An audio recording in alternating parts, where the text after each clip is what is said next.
Siapa sih yang tidak pernah merasa malas? Anda pernah merasakan malas? Saya pernah merasakan malas. Anda tidak pernah merasakan malas? Apa iya?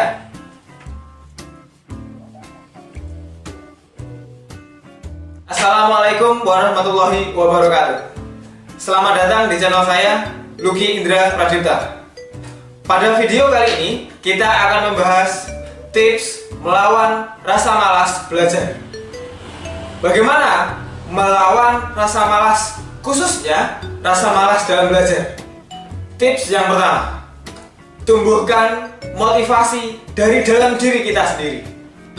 Motivasi dalam diri kita sendiri tidak akan muncul secara tiba-tiba, tetapi motivasi ini bisa muncul karena pengaruh lingkungan. Misalnya, si Fulan mendapatkan nilai yang tinggi atau nilai yang bagus dalam ujian. Masa sih nilai kita lebih rendah daripada si Fulan? Bisakah kita melampaui nilai si Fulan?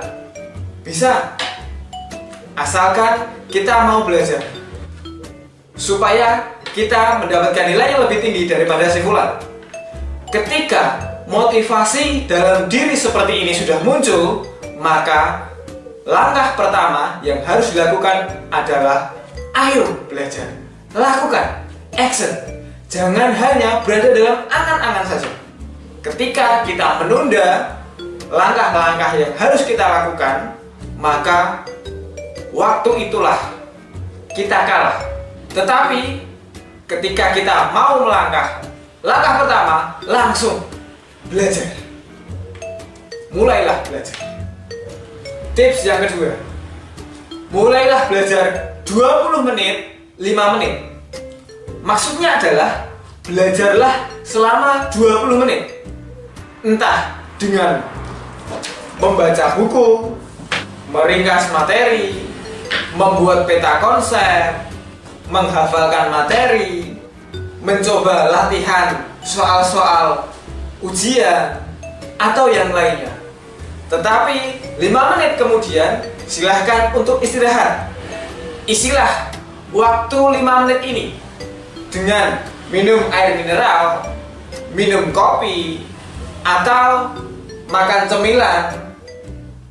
Bisa juga mengisi waktu 5 menit ini dengan cuci muka atau cuci tangan.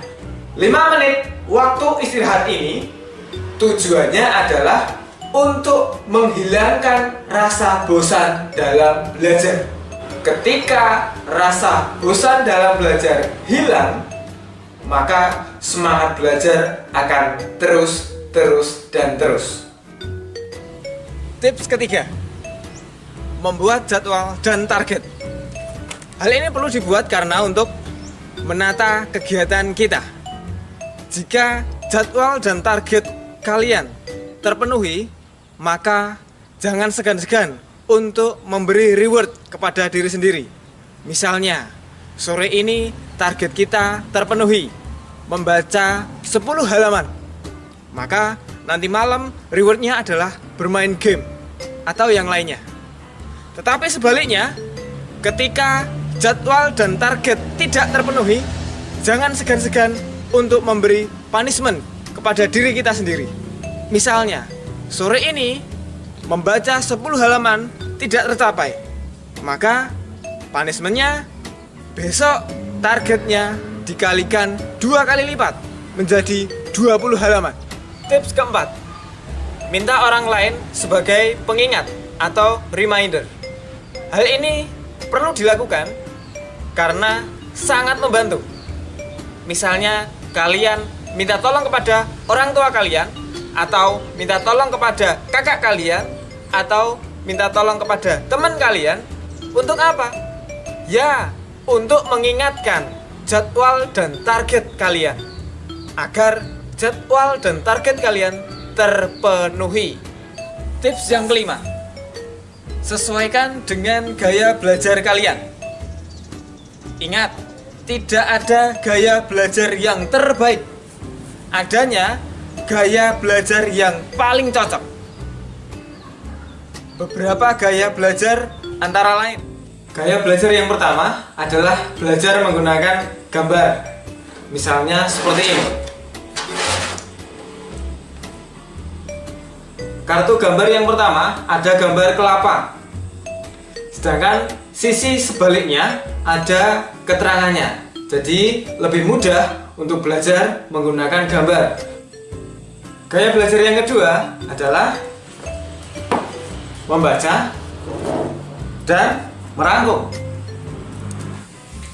Gaya belajar yang ketiga adalah belajar sambil mendengarkan penjelasan orang lain. Bisa juga melihat materi di YouTube seperti ini. Pertama, gaung. Gaung adalah bunyi lagu yang datangnya hampir bersamaan dengan bunyi asli. Gaya belajar yang keempat adalah belajar sambil mempraktekannya. Misalnya, kita belajar pembentukan bayangan sebuah benda yang berada di depan dua cermin.